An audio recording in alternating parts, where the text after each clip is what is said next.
What is going on, everybody? Welcome back to the Enter the Chat Gaming Podcast, the most scuffed gaming podcast on the internet. I am one of your hosts, Kneeckoh. I am joined tonight, as always, by Rico. Hello. And Toby. Yeah. Now, admittedly, this episode should have been up like a week ago, truthfully, because we are going to talk about Overwatch 2. And if you know anything about the game, if you were paying any attention at the launch, you actually couldn't play the damn game for like the first 3 days it was out. And if you did, you were one of the lucky ones. Like, you might have been able to get on for a game or two, but you were getting disconnected after that. It was a damn near unplayable experience. So, we thought we would review it. That's why we waited as long as we did to put out another episode, because we wanted to review Overwatch 2 here on the podcast, because we all come from different backgrounds and experiences with Overwatch.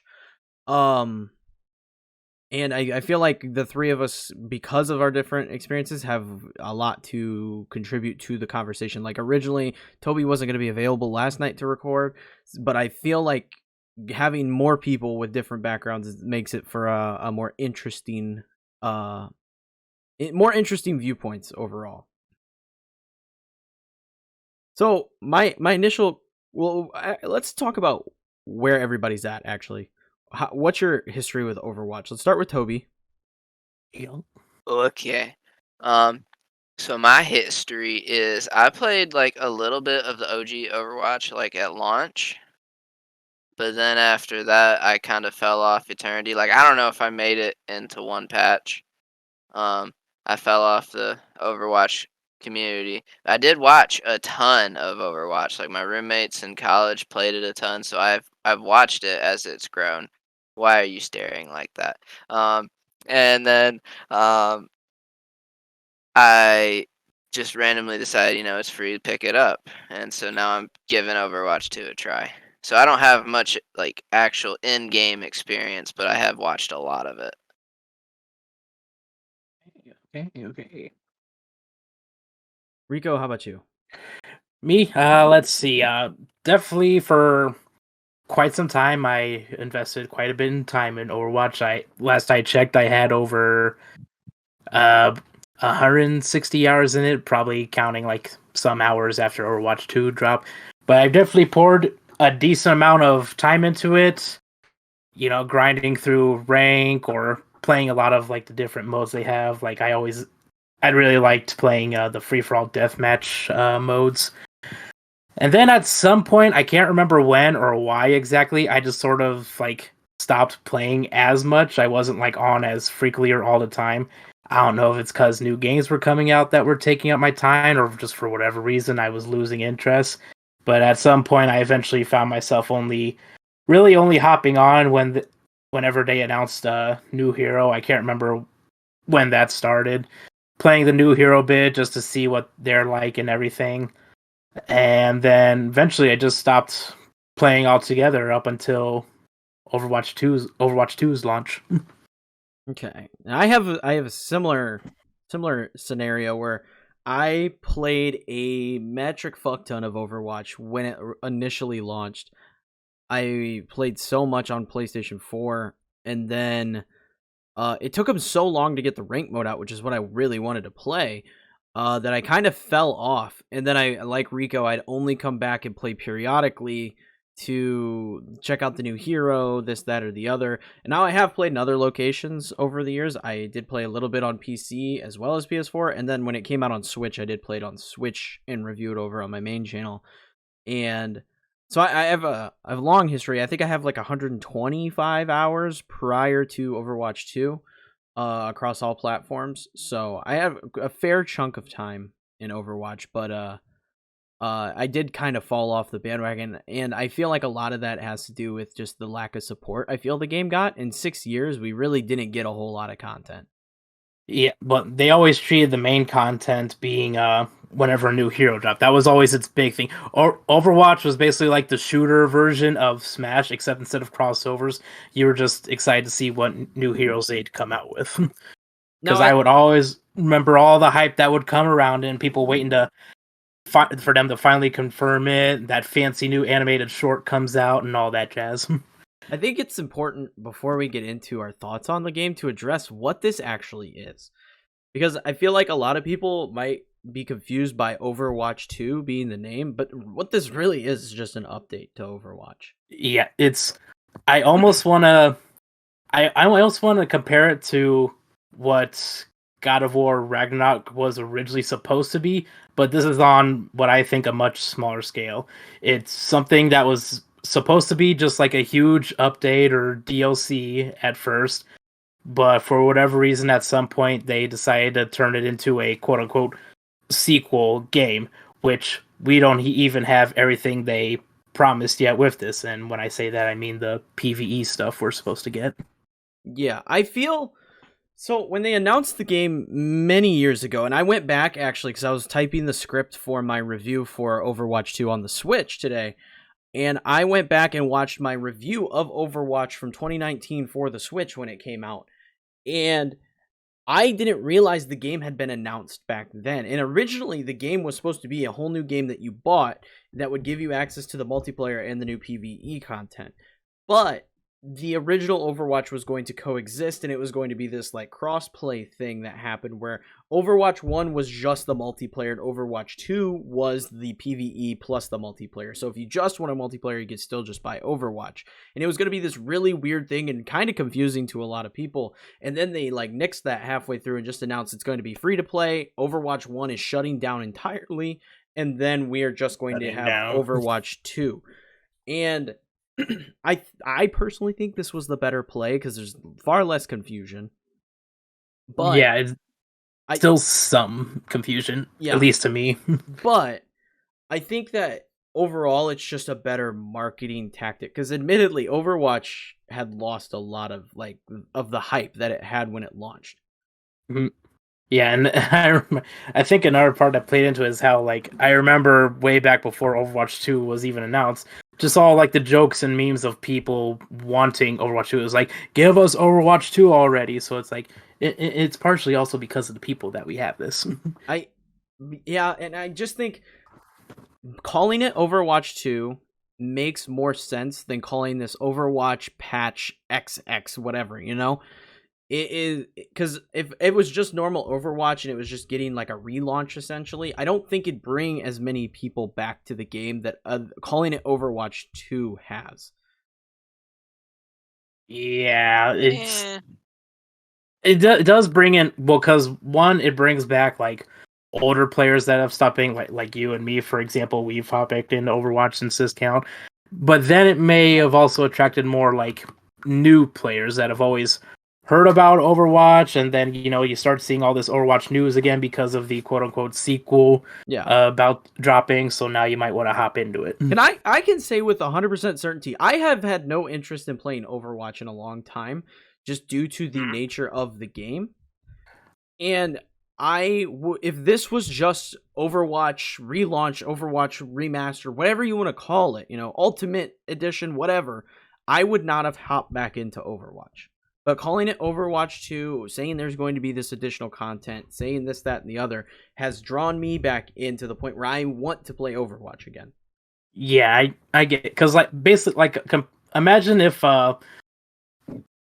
if Monster Hunter, its last 2 entries, did something similar when they announced Iceborne Sunbreak. Instead of calling them completely new add-ons, it basically just stays Monster Hunter World and Rise, but then they just make it a big update. Basically, if they did something like that, I probably would have not have still been investing time into Monster Hunter. Because it's like if you're already out on a game, you're not gonna come back for an update.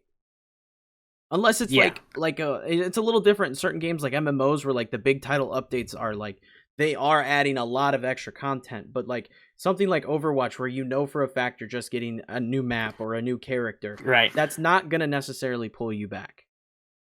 Plus with updates to MMOs, they still title them and basically push for advertising for them as if they're these big DLC things. Yes. So my question now, because I think it's great. What are your thoughts on the new monetization system? Because it went free to play. There's no more buying Overwatch unless you want the Founders Pack or whatever that's available. What are Right. your guys' thoughts? Let's see. I think it's a good change because before Overwatch they had the loot box system. I think they were.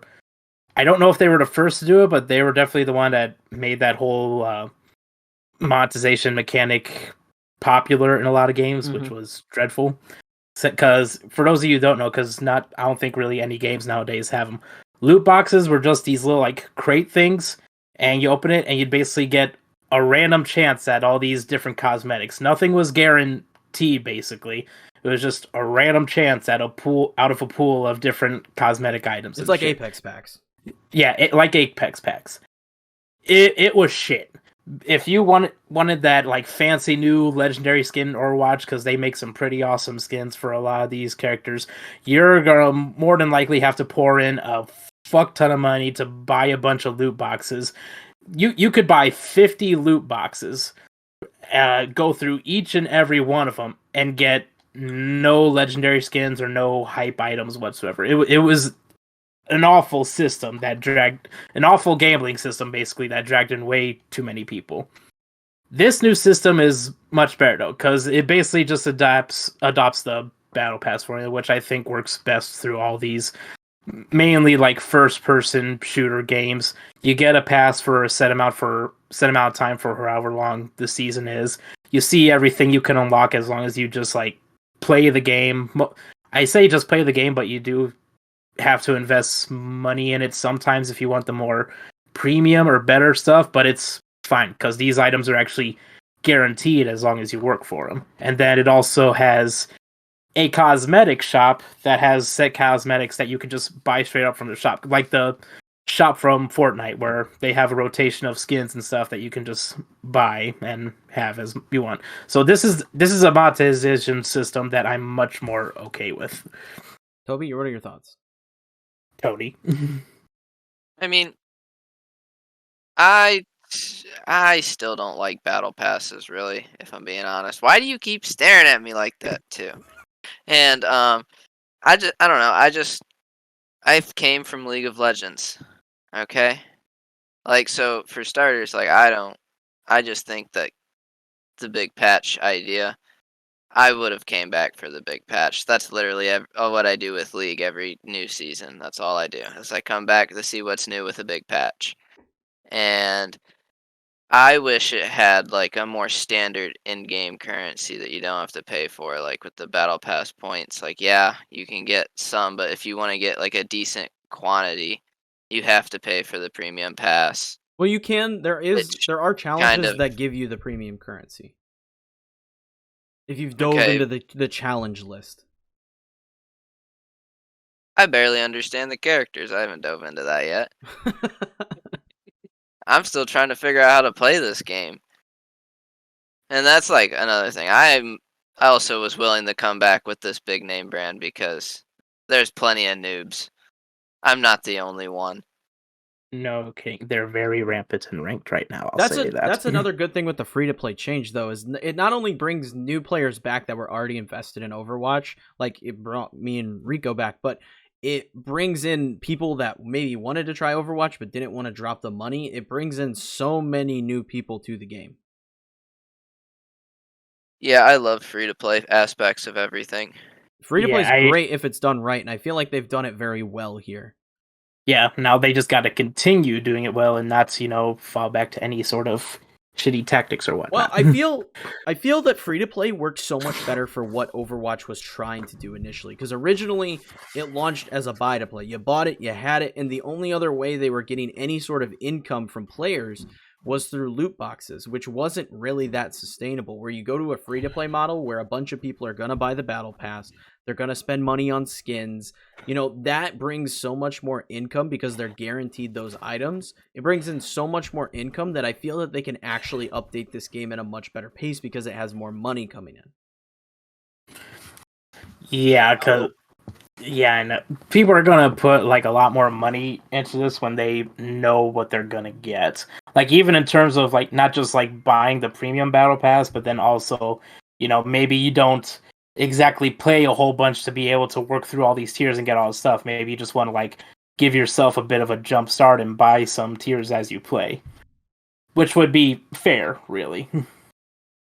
I just think it's a more sustainable monetization system than the loot boxes, because if you don't guarantee that somebody's going to get something good out of a loot box, no one's going to spend money on it, and then you're just getting your $40 for buying the game.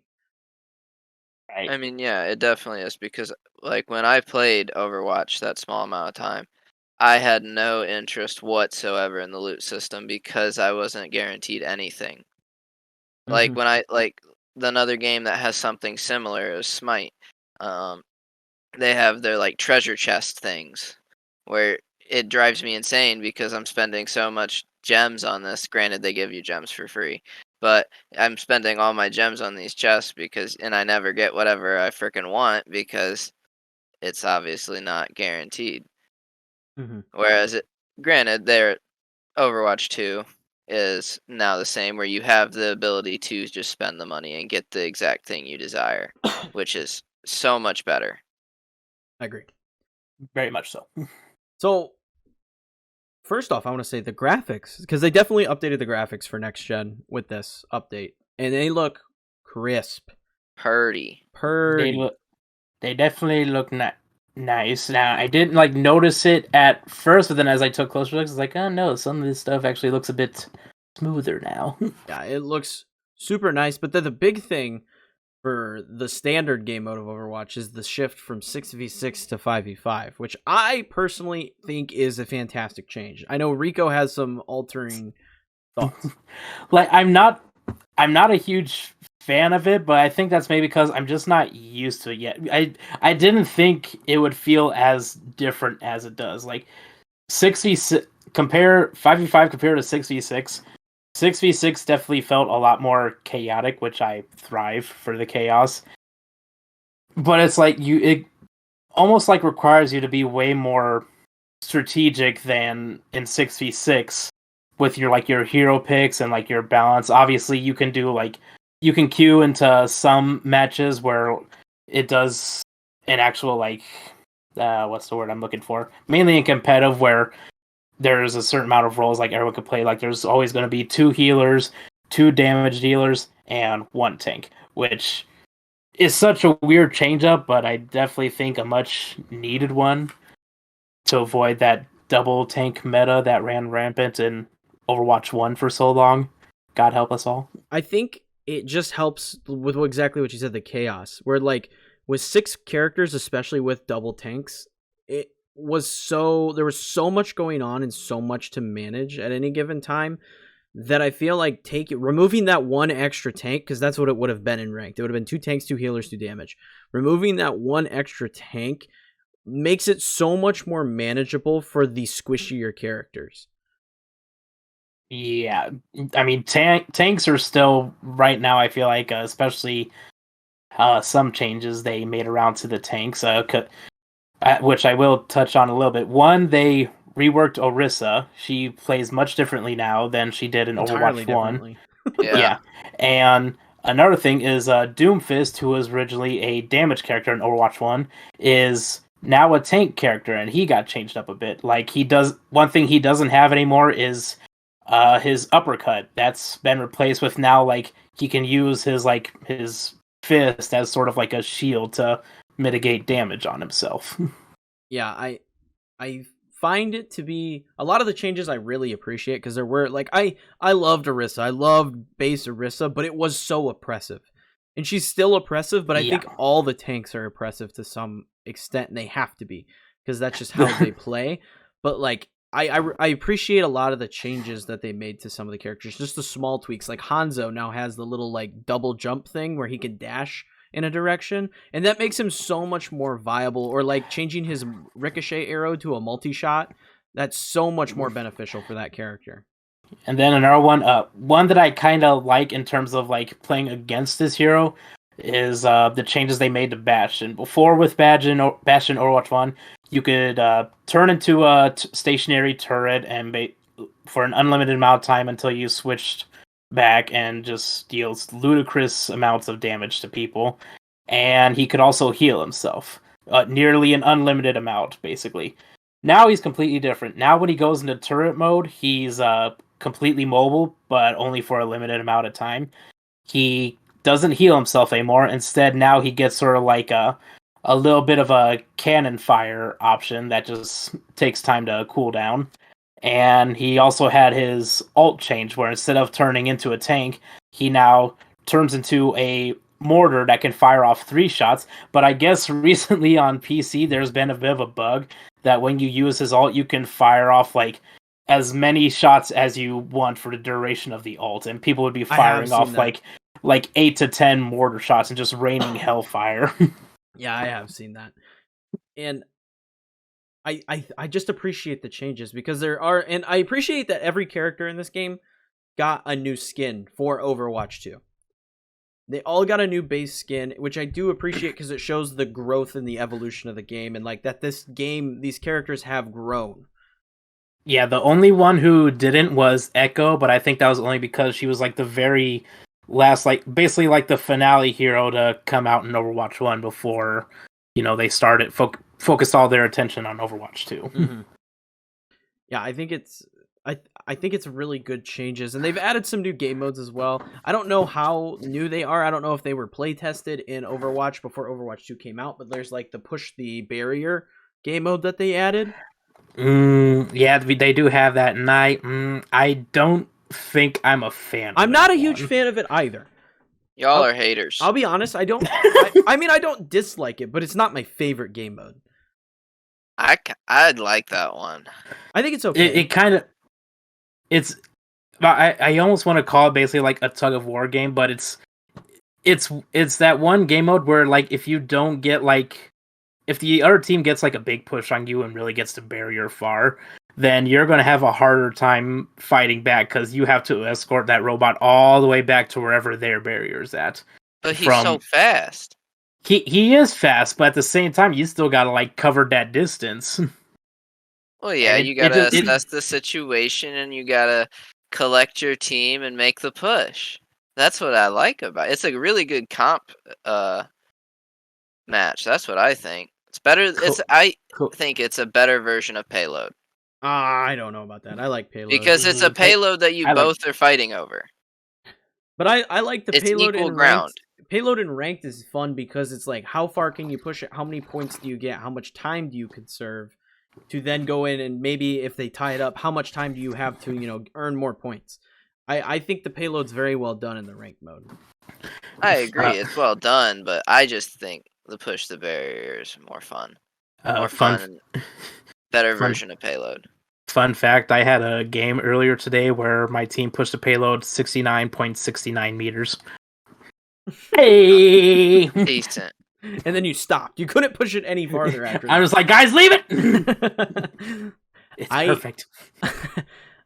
I think we have to talk about the bugs. Tee. Because what kind of bugs are you talking about? We could start with just the server problems at launch, because that was a fucking nightmare. Yep.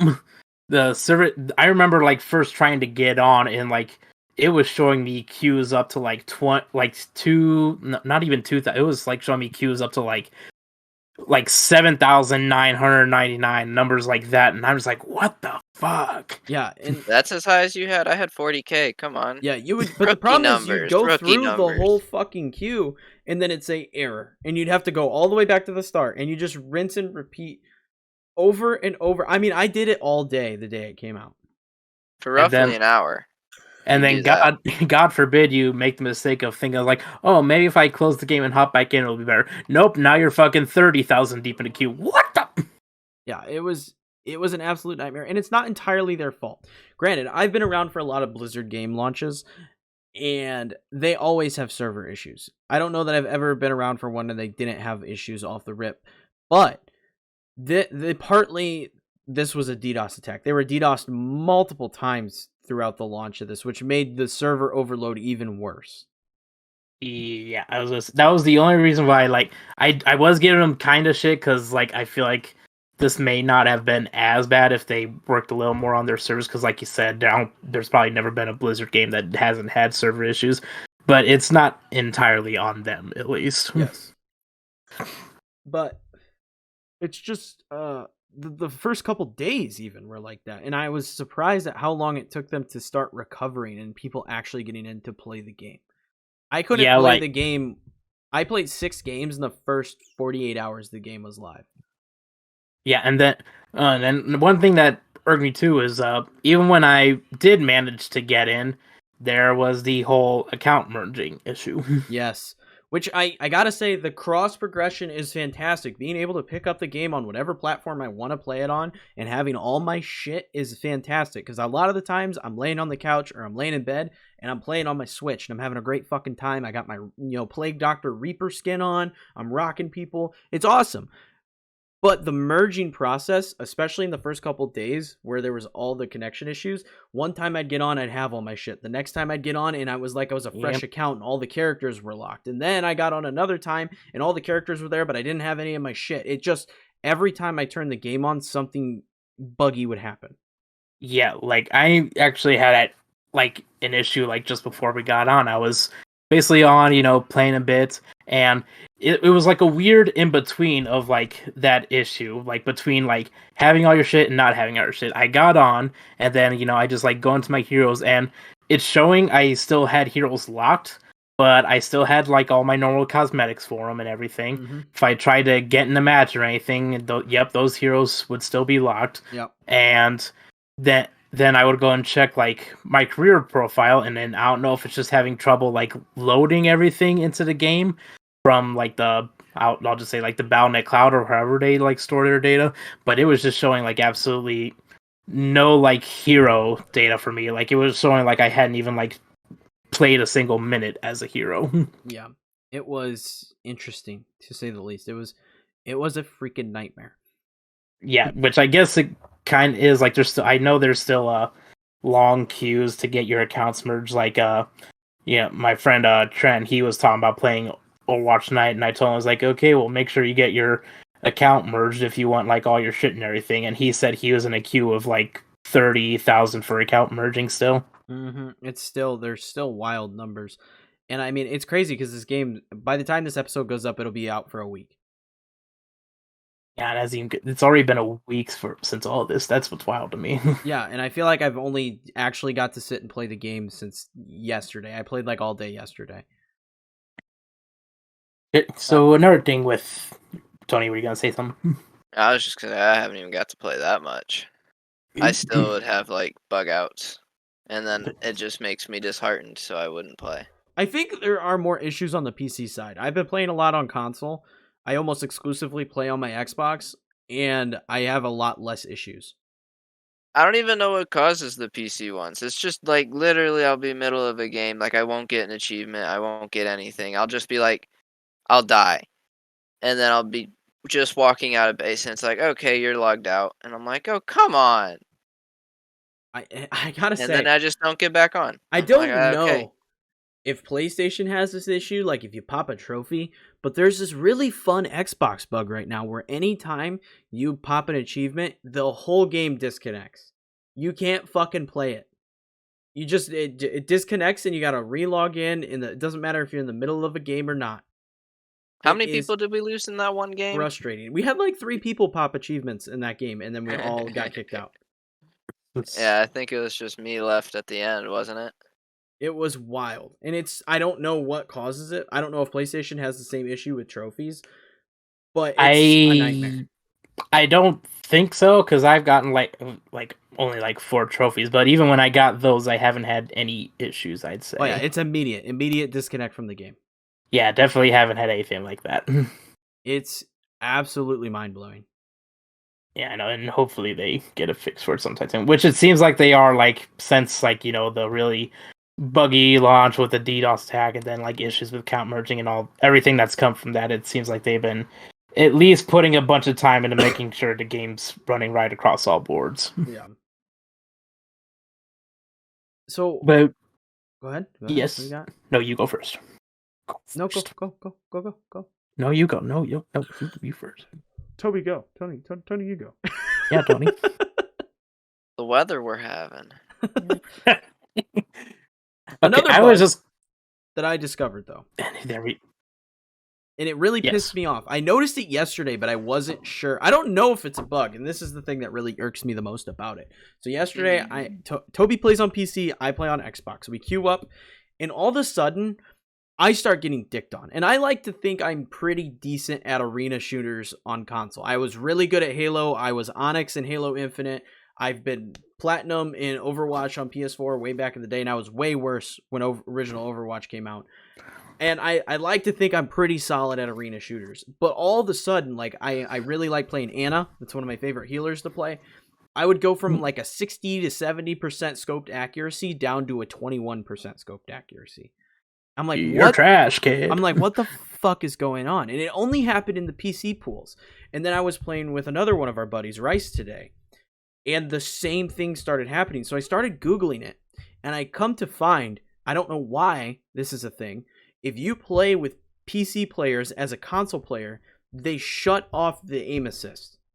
Well, don't you know aim assist is just cheating? It's gone. You have no aim assist. It makes you better than us, don't you know? I don't know if it's a bug, but if it's not, why the hell would you put that in your game? I don't know of another game on the market that does that. Call of Duty doesn't do it. Apex doesn't do it. Fortnite doesn't do it. There's no game out there that turns off aim assist because aim assist gives console players an opportunity to compete with PC players. Yeah, because when you're dealing with PC players that have that fucking snap of the wrist accuracy with mouse and keyboard, it's like, I need all the help I can get. Yeah, you have a whole arm, I have a thumb. Like, and it's not fun. Like, I've tried, and I got to a point where I told our buddy, I was like, dude, you have to put this on your PlayStation or I'm not going to play with you because it's just not fun. I can't compete. Right. At first I thought was like maybe some sort of like issue with like their skill-based matchmaking, because like there were some games where it felt like I was getting put against people that were probably like leagues above me in skill. There was one game, I don't know what it was, but I was dealing with the most cracked out Reinhardt I had ever seen in my goddamn life. It seemed like every other second, no matter where I was, he was just on my ass and dropped that fucking hammer right on my head. It's just incredibly frustrating, and I really hope it's a bug and it's something that's going to get patched, because I would hate to not play this game with my friends that are on PC. It kind of defeats the point of crossplay, right? But I'm not going to play if I can't compete. It doesn't make any sense. Right, because it's like, at that point, it's like, if you can't use aim assist, you might as well use the characters that don't need aim assist. Reinhardt, fucking Brigitte. Yeah, it's just, it's frustrating, because like I played so much competitive Apex on my Xbox with my PC friends, and I can still play. Like, if you're on PC and you're just better than me with my aim assist, have that dub. You're going to be more accurate still regardless. But I should still be able to have an opportunity to outplay you, where it's just hardly possible without it. Yeah, it's aim assist ain't like aimbots, which a lot of people use to cheat. It's literally just a little feature in the game that, you know, helps guide your aim better, but it's not like the fucking reticle's gonna lock on the first person you see on and just stay on them until you kill their ass. Yeah, it's incredibly frustrating, because I want to play with, like, Toby, for example. I want to play with Toby, but I told him today, I was like, I will never rank with you. I will never play this game competitively with you, because I can't compete. You don't want to, all right? I'm terrible. I don't care about that, but I want. Then let's be terrible together. But if we're gonna play together, and I want to have an opportunity to be good enough to carry your dead weight. That's a good way to put it. Well, you might be terrible because you're on PC, but like, if you're able to play with Kneeckoh and deal with the fucking like console bots, then maybe it might be better. I do think that anybody that wants to hop in, playing on console is just a better experience if you're bad at shooters. Yeah, don't be like me. The player pool is less skilled. That's just a fact. Players pool is less skilled. There's aim assist to help you if you're not that good. And even if you're not playing with 100% sensitivity turned up, the aim assist isn't helping you that much. That's just the way it is. Like, if you're playing on the default settings, God, you're like walking through peanut butter with your aim. Yeah, you're not getting anywhere. If you're playing on fucking 100% sensitivity on console, may God help you. That's what I'm doing. Fucking, what the hell is wrong with you? I could never do that. Oh, damn near every shooter I play, I go up to 100%, if not like 90 or 80, somewhere at the tippy top. Dude, if I did that shit, my brain would be lagging like a whole 5 seconds behind every movement I make. It has to. But I can't register the movements if you're that not quick. snappy with your movements, aim assist isn't giving you that much of an assistance. See, weirdly enough, when I play, I don't actually like move around to aim that much. Sometimes I'll just like set it to a level and then I'll start like strafing, strafing. Yeah, that's the method that works for me. Yeah, it is a valuable one, I will say. It is a very valuable method. I will say something really cool that Switch has, which I added in my Switch review. It's going up tomorrow, the same day as this podcast. Go to Kneeckoh Gaming, watch my review. But a really cool thing that the Switch has that none of the other consoles have, and I think more first-person shooters for sure should add this on other consoles, and I truthfully don't know how many controllers actually support it, is gyro controls. And gyro controls are about as accurate as you can fucking get with a controller. Because you can have full control. It's like using a mouse. You have full control of that controller in your reticle. And it's something that Nintendo has been doing incredibly well with Splatoon 3 and all the Splatoon games. They have really awesome gyro controls in it, and it makes you so much more accurate. And it's really cool that the Switch version includes it. I think a lot of Switch FPS games actually do. Like Apex, I'm pretty sure supports it on Switch. And it's just such a really cool feature that only Switch seems to be interested in doing. Very interesting. Very interesting. I mean, I definitely feel like PlayStation could probably pull that something like similar off with the DualSense. Yeah. Oh yeah, most definitely. And then like I'd have to like get in and play to even see, but I don't maybe even like stuff with the adaptive triggers because those always seem to work best in shooters. I don't know how it would help with something like Overwatch, but you never know. Yeah. It's just something that it kind of shocks me that not more games are trying to take advantage of, because it does make you really accurate. It's definitely a learning curve to get good at it, but there's so much potential there to get better. Right, like they have the basis there for it with VR equipment. Just like use the VR controllers, and then boom, you can like incorporate some gyro controls there.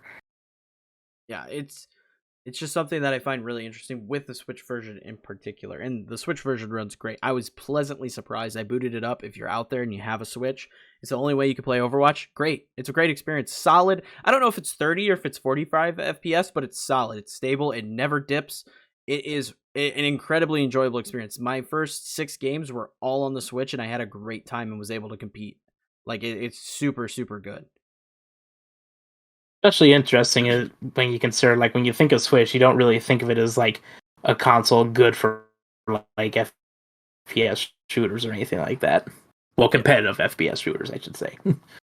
Yeah, it's definitely it's kind of fun to see some of the games like Overwatch and Fortnite make their way to Switch, because it's a market that's not really hit on that console. Yeah, that's fair. That's fair. One thing I wanted to like get is like, so we point out all these like other like quality of life adjustments and like different changes to some of the game modes and some heroes getting adjusted.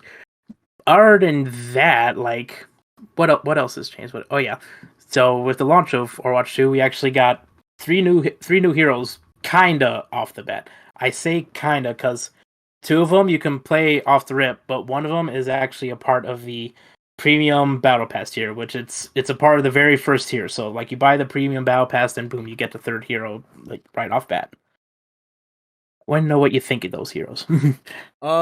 Sojourn's really cool. I suck at her. I haven't played Junker Queen. That's my thought on her. And Kiriko is actually really cool. I really like Kiriko. Yeah, I really like Rico. I'm still trying to get a handle of her. She's kind of like, basically you almost don't want to like be caught on the front lines, because one of her things that keeps her alive is being able to teleport to any teammate, as long as you have like as long as they're within range and have like solid view of them. Sojourn is fucking busted. Good God, she does so much damage and can have like so much mobility. And then Junker Queen, she's like that nice middle of the road. I like her. I like my big bad junkie mommy. Toby, thoughts? I like Junker Queen. She's my new favorite tank. I like throwing that dagger at people because when it connects, it's so satisfying to yank people back out of like their tank's shield and just watching them get exploded. Granted, she's pretty bad, I guess, right now. Like He- not very balanced. she's one of the weaker tanks right now. I'll say that, but that's just because like a lot of the other ones are just so damn busted now. Between I want to say mainly like Orisa and Zarya, Diva's kind of up there as well. I don't know Haven't Yeah, how I was gonna viable say she is in a Orisa. one tank meta. Yeah, Yeah, she's very mobile though, so I'm curious if it's more of a team comp based thing as well. it could be. Because she's definitely a more of like she's not like a good tank for defending or anything like that, but definitely a more like offensive focused sort of tank. Yeah, so Which I'm maybe curious that's as to why how that maybe works. that's what hurt hers. But Sojourn, I've played a little bit of her. She's kind of like I don't know. I see her as Soldier and Widowmaker had a baby, and that's her.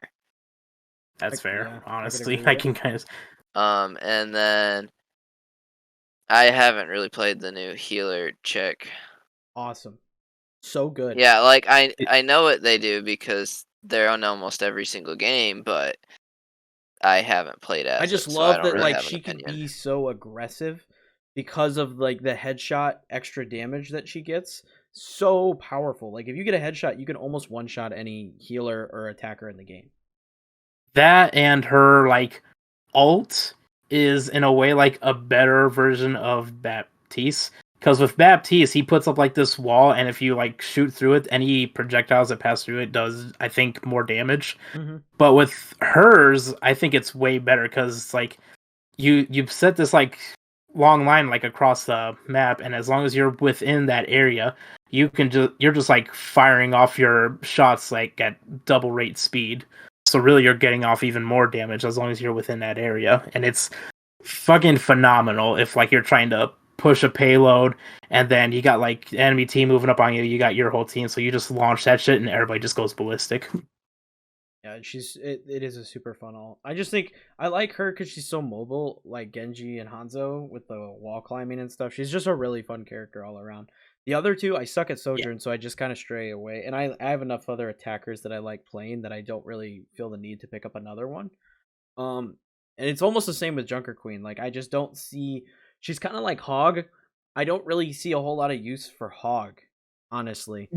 Hogs Really. have hogs that I've played against have been pretty good, honestly. Yeah, I've played against a lot of good hogs. Like I don't know. Hog is like I like the tanks with more mobility and like shield potential. So I'm a big Winston advocate, or I like Hammond a lot, Wrecking Ball.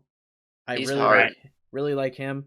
Um or Orisa even. Any one that can like kind of get in the fight and just start like soloing like moving. I like tanks that can kind of separate the crowd.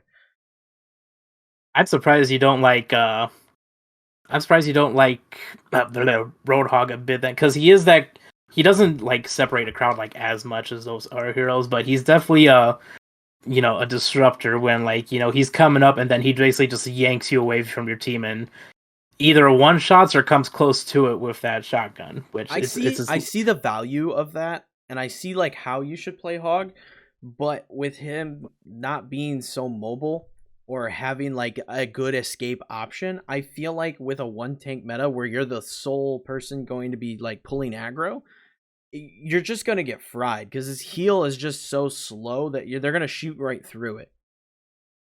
yeah, as I say, unless you can get to, like good cover, like the heal isn't gonna save you like 100% of the time. It's decent, will say that, but it's not like a guarantee. It's like, oh, I'm good. Yeah, Good God. he's just I don't know. He's very interesting. It's kind of how I feel about Junker Queen. I need to play the character to actually have a better opinion, but like I just haven't had an interest because that's kind of how I view it. Right. In case you don't know, Junker Queen heals based off of like her ability damage she deals to people. So like if you can get multiple hits with like her melee hit, then you'll be in the middle of like a 1v5 and you won't die from your own healing alone. Like she is powerful, I just got to figure out how to use her. Same, because like one, I wasn't like fully aware of that ability, but 2, I am like god awful at like trying to use her melee hit because it's just so slow that it's hard for me to I like find time using it up. if you use the speed buff, that also gives you health at the same time, so you can chase people down. Like I found that helps a little bit. I just find it funny now, just thinking of like a coked up Junker Queen chasing at you with an axe. Just a It's funny really image in my fun. head now. So I got 2 other topics to dive into on Overwatch 2 here. I mean, First I off, got one if we got time. I mean we got time. We got We got Okay, time. we got time. So let's hear them. first off, do we think we'll ever actually see the PvE content that they talked about? I don't.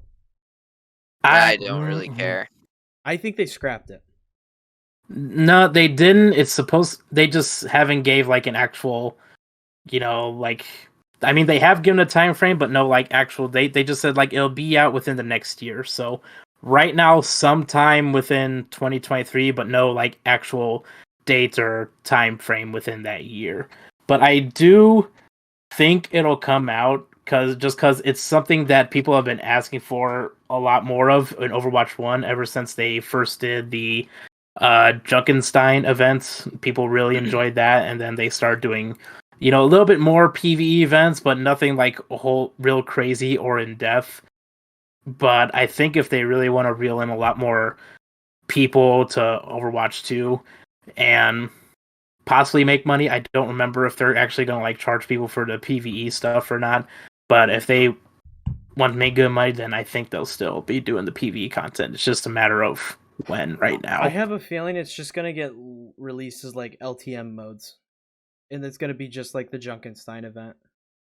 I hope not, because I don't remember how long ago it was they showed us, but when they were talking about the PvE stuff, they did show like a PvE aspect where like you can play through different missions as all the heroes, and you can actually unlock like you can actually level them up and then like unlock custom abilities for them and stuff like that. Like fuck, what was it? Like some sort of like AoE move, similar to Reinhardt's alt, except it's like all around him, not just in front of him. Stuff like that. Yeah, it sounds cool, but I don't. With just how Blizzard's been, and now they're. I hope Xbox turns it around because Blizzard's really gone downhill. But just with how they've been, I see it getting scrapped. I just don't have a whole lot of faith. I don't think it will just because it'd be like you said, Blizzard's already been through like the shitter lately, and if they were to scrap the PvE, then that's just going to add a whole lot more backlash. So the Too much that they would want to deal with. The second thing, how do we feel about the release date being so close to Call of Duty? I want to say I'm okay with it, just because even though they're both shooters, they're both like 2 completely different shooters.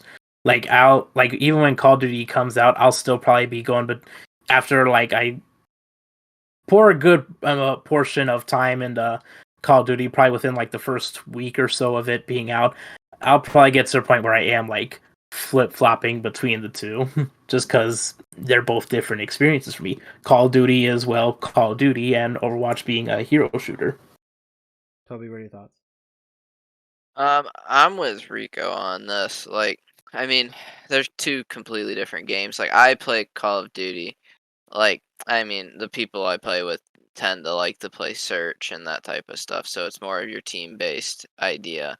But I like to play Call of Duty for its just stupid game modes, like what's it called? Kill confirmed. Whereas you I get different abilities for every character, and there's a different game mode for each game, and it's always random for Overwatch. So it's a completely different idea. I'm on the same page. I agree, but from like a more like casual gamer perspective.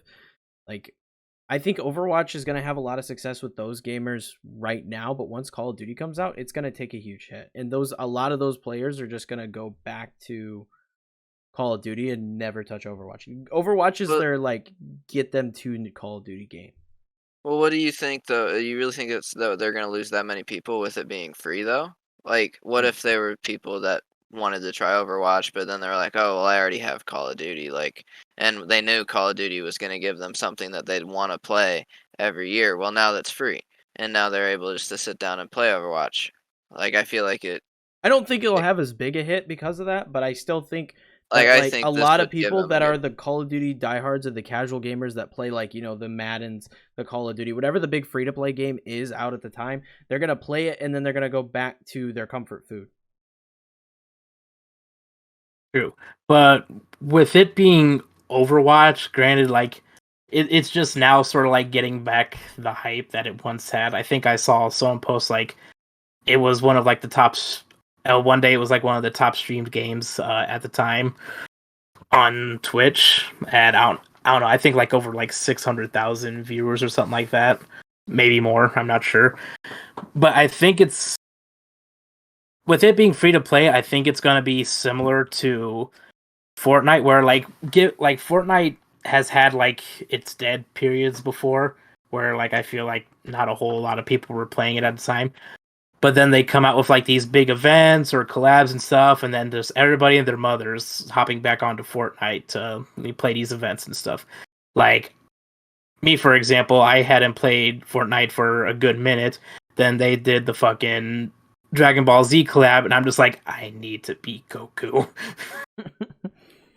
So that's why I feel like it's gonna be the same with Overwatch, especially since I think I saw like it was either like an interview with the devs or maybe even like Phil Spencer himself, because like Spencer, he's a gamer at heart too, that they would definitely be open to and would enjoy to being able to do some collabs with Overwatch, which there's definitely some options there, especially since Activision Blizzard, it's not finalized yet, but being acquired by Microsoft, and Microsoft also has another little studio called Bethesda where they might have some IPs over there that would work well with an Overwatch collab.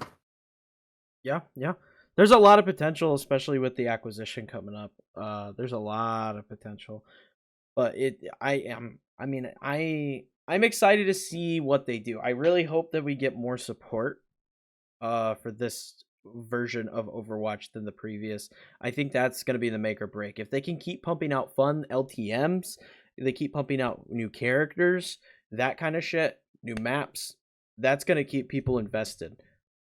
I feel like part of the problem with Overwatch 1 is that the support really took a heavy nosedive as soon as they announced Overwatch 2, because then after Echo came out, which was the last hero release for Overwatch 1, it was pretty much just standard stuff from there on out, from like seasonal events and stuff like that. So really just I feel like that killed a lot of like the hype and player base for it, because everybody's was just gonna be sitting around waiting for Overwatch 2 or to hear more news about that.